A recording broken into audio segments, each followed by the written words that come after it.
So in this video, we're going to be looking at periodic properties.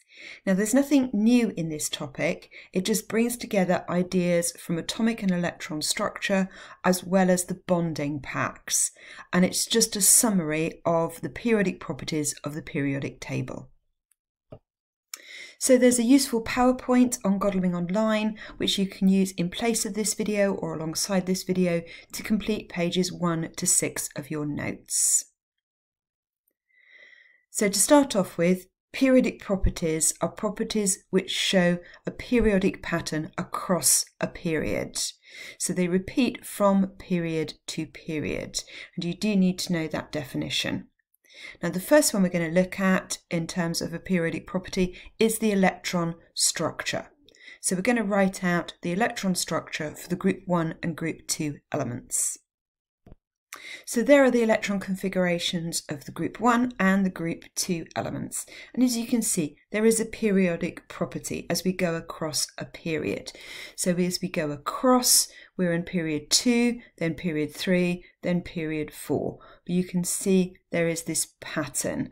There is 1 electron in the outer shell of all the group 1s and 2 in the outer shell of group 2s. Then there will be 3, 4, and so on as we go across the period. Now, these elements together are called the S block elements because they have their last electron or the highest energy electron. Sometimes you'll see it called their valence electron in an S orbital. So that is why they're called the S block elements. And on my periodic table here, we've coloured those in purple. These in the middle, these are my D block elements. They're called D block elements because, as you might suspect, they have the highest energy, or their last electron goes into a D orbital.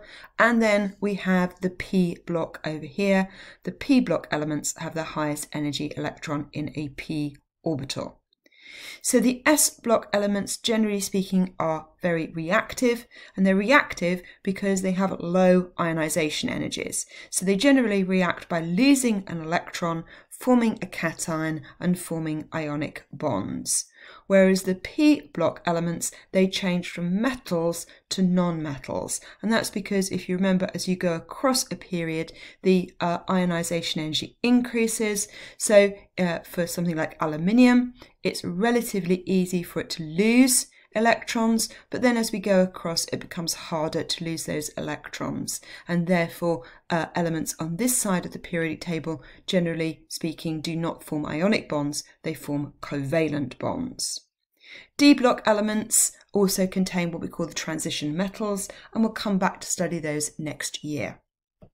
So whereas the S block elements all have the same type of bonding, metallic, P block elements start as metals in the bottom left through to the metalloids and onwards towards the covalent compounds in the top right.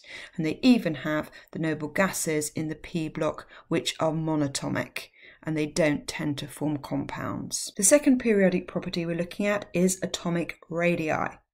Now, as you go across a period, any period, the atomic radii decreases.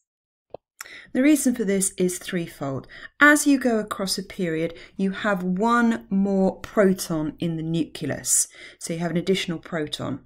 But the electrons are going into the same principal quantum shell, so they're all in period 2 or period 3. The shielding is therefore roughly constant. There is that small change between the S and the P, but generally speaking it is roughly constant. And because of those reasons, the electrons are attracted slightly stronger to the nucleus, they're pulled in a little bit closer, and the atomic radii decreases. Down a group, the atomic radii increases. Now, this is despite the fact that, yes, there are more protons in the nucleus, but that having more protons in the nucleus is offset by the fact that you've now got your electrons in an energy level or a shell which is further away from the nucleus, so they're in a higher energy level. There's also a large increase in shielding. Shielding is best done by complete inner shells, and you have a whole level of shielding extra. And those two factors are more than enough to offset the increase in protons, which gives you an increase in the atomic radii. Moving on to bonding. we have three types of bonding: metallic, ionic, and covalent, and you need to know the definition for each of these. So metallic bonding is defined as the electrostatic attraction between metal cations and the sea of delocalized electrons. They have low first ionization energies, so they normally lose electrons. The strength of the metallic bonding depends on two things. It depends upon the size of the cation and the number of delocalized electrons. So the smaller the cation, the more delocalized electrons, the stronger the electrostatic attraction is going to be, and the more energy that's going to be needed to separate them, in other words, to melt the metal. And this goes some way to explaining why metals have such a high melting point. So the cations are generally smaller than their parent atom. If they've lost all of their outer shell electrons, they're going to be considerably smaller because they've lost a complete shell of electrons and therefore going to be considerably smaller. But even if they haven't lost all their outer shell electrons, they're still smaller than their parent atom.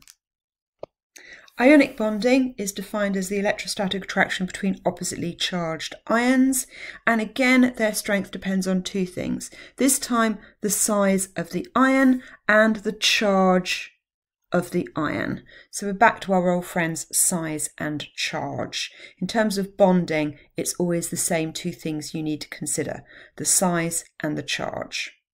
Non-metals, on the other hand, tend to have a high first ionization energy, so they normally share or gain electrons. If they share electrons, this is called covalent bonding. If they gain an electron, they become an anion.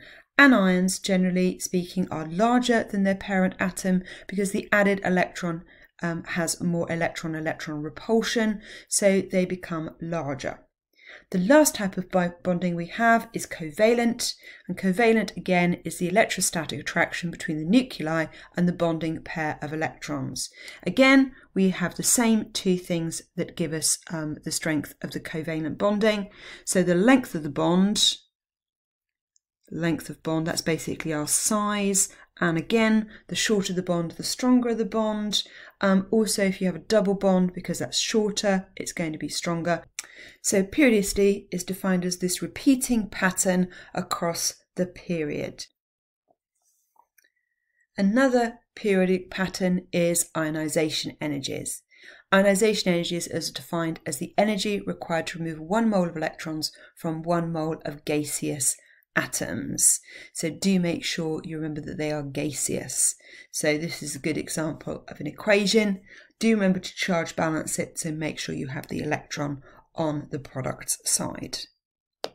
And this ionization energy depends on three properties: the distance between the outermost electron, or the electron you're removing, and the nucleus, the number of protons in the nucleus, and the shielding effect.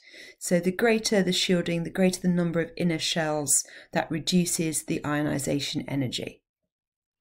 So looking at these three effects in turn, as we increase the proton number, we have more protons, we have more positive charge in the nucleus. That's going to be pulling on the electrons stronger, so therefore more energy is required. Distance is very important. If we compare two elements, the one where the outer electron is in another shell further from the nucleus, then it's going to require less energy. The electron is also being removed, remember, from a higher energy level if we go out a whole principal quantum shell. The shielding effect comes into play with full inner shells. So the more full inner shells you've got, the more shielding and therefore less energy that is required. And this is also useful for explaining why things like magnesium to aluminium, there is a slight decrease in ionization energy because magnesium's outer shell electron is in a 3s orbital, whereas aluminium's is in a 3p orbital. And the 3p electrons are slightly shielded from the nucleus by the complete 3s subshell. Remember, that's got 2 electrons in it, and aluminium's p orbital only has 1 electron in it. But this p electron is being shielded by the 3s orbital. And this is a complete subshell. Generally, as you go across a period, the ionization energy increases. As we said, there's a slight dip here between groups 2 and groups 3. There is also a slight dip between groups 5 and 6, as group 5 elements have a single electron in their p subshell, whereas group 6 elements, they have a paired electron in their p subshell. So the group 6 elements have pairing for the first time. So the electron being removed is from an orbital containing 2 electrons. There's an increase in repulsion, because therefore the electron is lost more easily, because the 2 electrons sharing the same orbital, even though they've got different spins, they will repel each other. So it shows a periodic pattern, because as you pass along a period, the proton number increases, shielding stays roughly constant. It's not completely constant, but it stays roughly constant. As you also go across a period, the atomic radii decreases, so the electrons are slightly closer to the nucleus. And that repeats within successive periods. You just get one more complete inner shell.